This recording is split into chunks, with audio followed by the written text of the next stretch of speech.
class. So today we're going to continue with the other day. What did we read? The balcony scene for Romeo and Juliet. So today what we're going to be doing, we're going to be working in centers. But before we go into centers, you need to do your do now. So for your do now, you need to respond to one of the following prompts. So if you look on the board, as soon as I can get it. One of the prompts is, would you defy your parents to marry someone else? What is Romeo and Juliet doing? What are they going to do? What are their plans? Someone raise your hand. Yes, Anilka? To get married. Do their parents know, Annie? No. So the question is asking you, would you get married without telling your parents? Would you ever do that? And explain why. So why or why not? If you don't like it, Ms. Esparza, I don't like that one.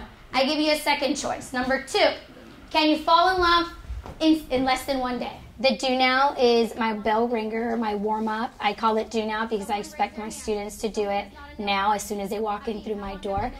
Do now can be anything from a journal entry to a question about a standard that they learned the day before. And where did they continue talking? And the same day. The same night. So they've only known each other a couple of hours. Do you think it's possible to fall in love with someone in less than one day? Explain your answer. So choose one. Begin writing. Are there any questions? Raise your hand and I'll come to you. Okay. So can we get some volunteers? If you're not done, continue writing while others present. But can I get at least one person to present for the first one? Okay, that's fine. Number 2. Oh, everybody. Okay. So can people fall in love in less than one day? And can we choose someone who agrees, who believes, yes, it's true, you can fall in love with someone in just one day? Okay, Habib, stand up. Nice and loud for us. Yes, people can fall in love by one day, by the adherence of each other. I can define that by physical love.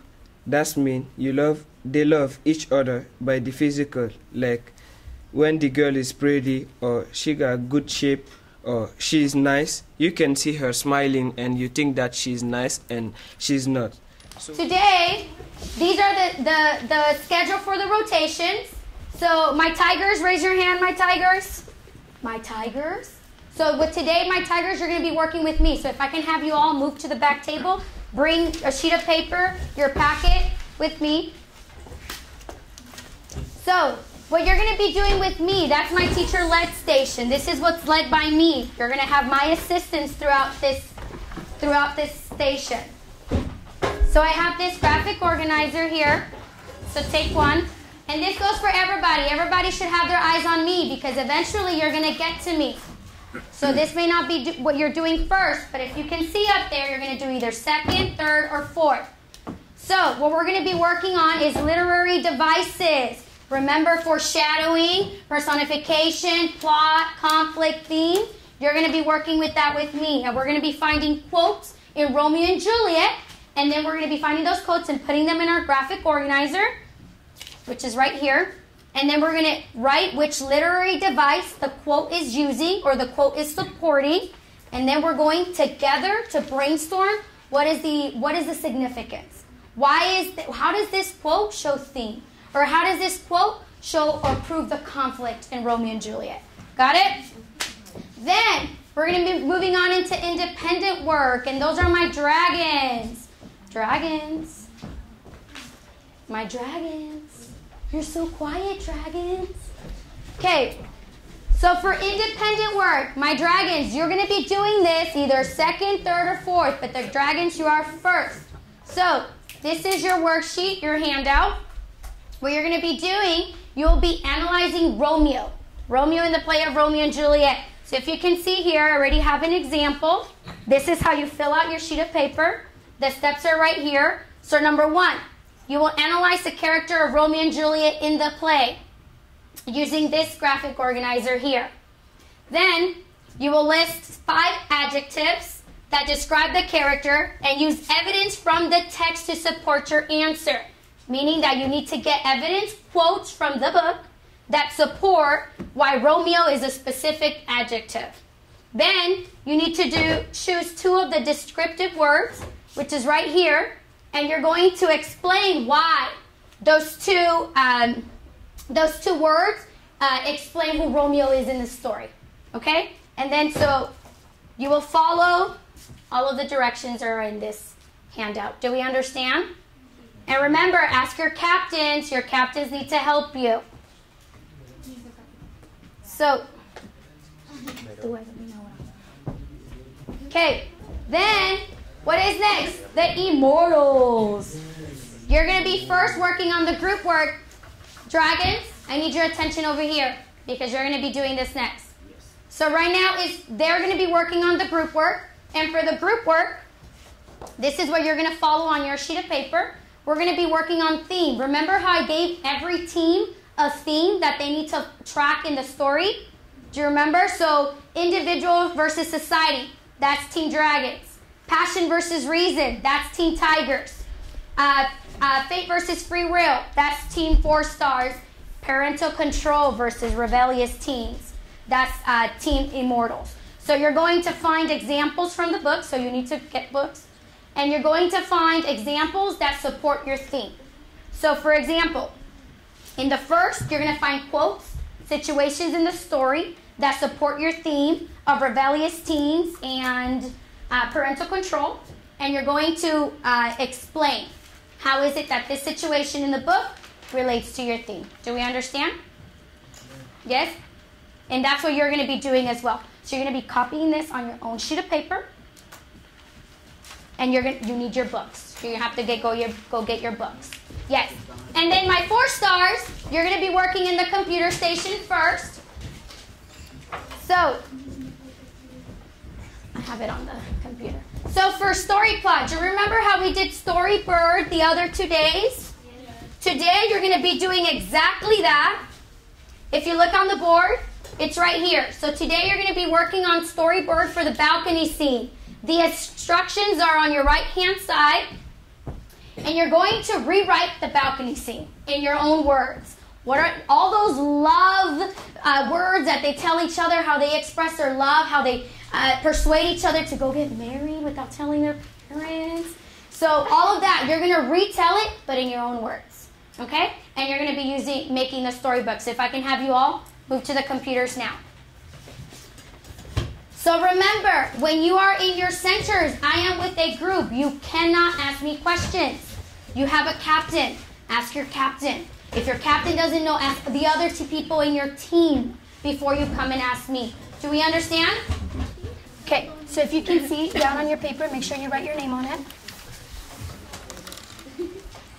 And what we're going to be doing, we're going to be reviewing our literary devices. The ESOL strategies that I use for the students to collaborate with each other are, I use graphic organizers. Graphic organizers helps them visually see what they're expected to do and produce. Another strategy that I use is providing them with a sample for them to see and be able to model after. Another strategy that I use is translating it into their own language and providing those dictionaries for them to be able to collaborate with each other. And an additional strategy that I provide is making sure that every group has at least one leader in their group that's able to explain the directions. I have included quotes from the story from Romeo and Juliet that we've been reading. And in parentheses is where I got it from. So what we're going to be doing together, we're going to be finding what literary device each of these quotes represents, and together we're going to be coming up with the significance. Okay? So, for example, if you look down on your first example that I already did for you, can someone read it for me? Yeah. Go for it, Sandra. A pair of star-crossed loves take their life, whose misadventure Pictus overthrows. Yes, where did we hear this one? Where did it come from? Yes, the prologue. And what is this saying to us? What is it saying in the prologue? What did it tell us about what's going to happen to Romeo and Juliet? That they was like 2 cross stars. Star-crossed lovers, yes. What is star-crossed lovers? Do you remember what star-crossed lovers is? Edgar, you have your packet. Turn to page 7.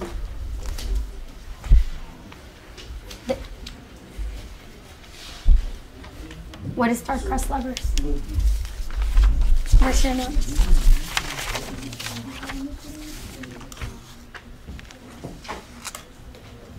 Do you remember what star-crossed lovers are? Star-crossed lovers, when someone didn't know, like, you fall in love with someone else. Yes. You just do it on, like, sneaking out. Okay, Sneak and out why and- is it necessary to sneak out and for no one to know? Because if they know, you're gonna get trouble. Yes, why are you going to get in trouble? What's the problem? Because, What's wrong with the families? What's happening? because Exactly. So remember, write it down if you forgot it. Write it on here.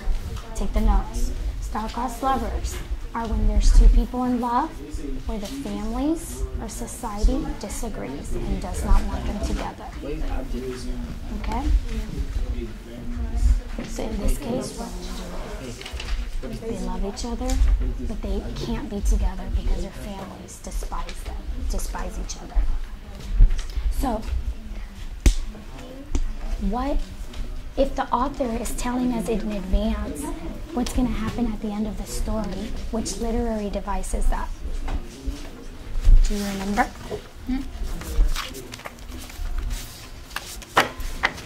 Look in your cards. If an author tells us what's going to happen in the future, what is it? So cover it first, cover it. Get your index card, the one that it is, and show it to me. So I know you know. Flash it at me once you know. Good. Do you know? Let me see. What's the name?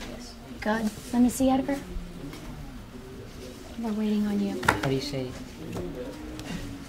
Foreshadowing. Foreshadowing. A little lost over there? Good job. So it's foreshadowing. Why is it foreshadowing? What does it mean to foreshadow? When the author tells you what it will happen in the future. Okay, and why is that important? Why is it important when an author tells you something that's going to happen in the future? Have you ever seen a movie where the director tells you what's going to happen at the end of the movie? Don't you think it ruins the movie? Yeah. Does it ruin the movie? You're like, I already know how it's going to end. Not a big deal. Yeah. You think so? What about? Sometimes in the movie, at the back of the movie, it tells you about the movie. Exactly. But what about Romeo and Juliet? You guys already know how it's going to end, but you're like so excited about it and want to read it. Yeah. Why? I don't know how it's gonna end. You do know how it's going to end. Yeah. Because what's going to happen to them, Cinderella? Because What do we know from the quote that we just read? The one that's in your example. her family and his family are fighting, so they don't want both of them together. So it's hard to be together. So And what's going to happen to them at the end?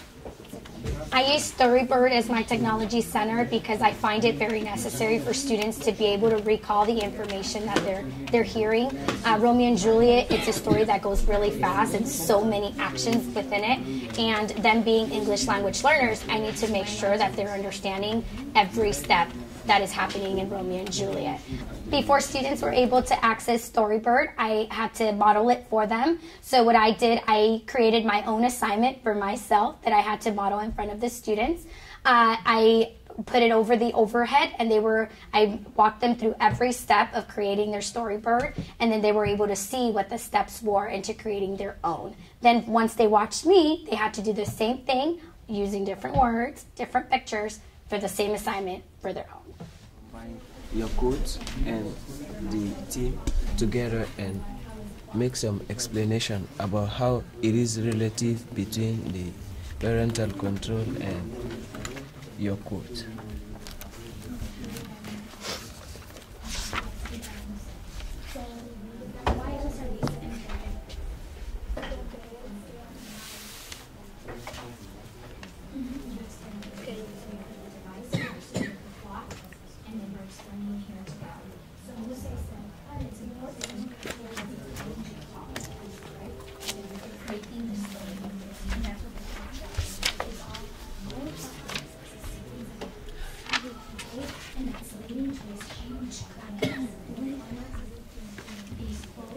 Act 2C, page 67.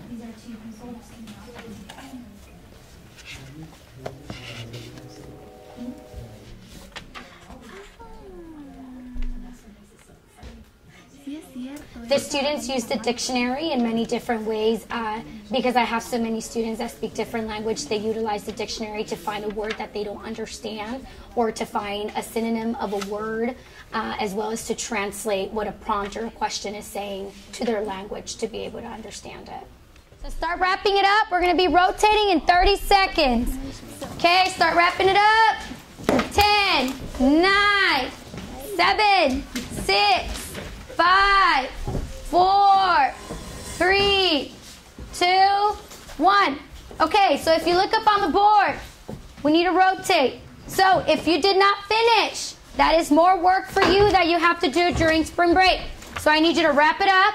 Everybody, I need you to wrap it up.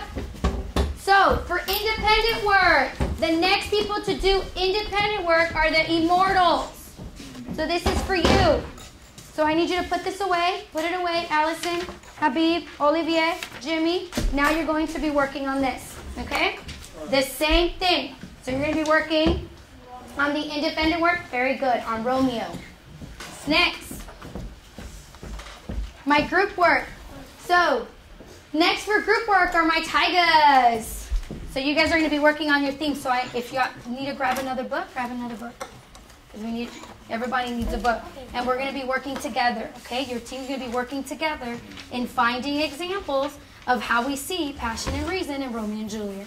Got it? Next, so my people on the computer, you're coming with me. So go to the big table with me. Bring your paper, your pen, and pencil with me. And next on the computer station is the dragon. So dragon on the computer, So you can put this away. Don't be homework. If you didn't finish, on the computers. So first, it says you're going to analyze Romeo. Follow these directions here. Okay? Then when you've done that, you have to put what Romeo says, what he thinks, what kind of thing Romeo does, and what others think of Romeo. Got it? But this is the last step.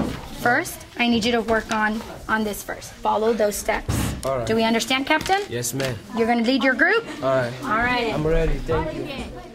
Visual aids in my room are extremely important. A lot of times students forget something that they had learned the day before or don't recall anything. So I use the visual aid to refer to it in case they've forgotten. I point to it and I say, for example, the prologue. What is something that we learned in the prologue?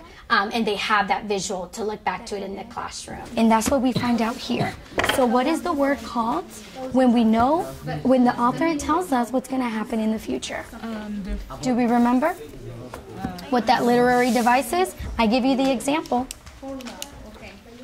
So if you look down, I already did it for you, and I put foreshadowing. Foreshadowing, yeah. And what is foreshadowing? It's going to happen in the future. Exactly. When the author tells you what's going to happen next. And what does the author tells us is going to happen next? They're going to die. Oh, yeah. Yes.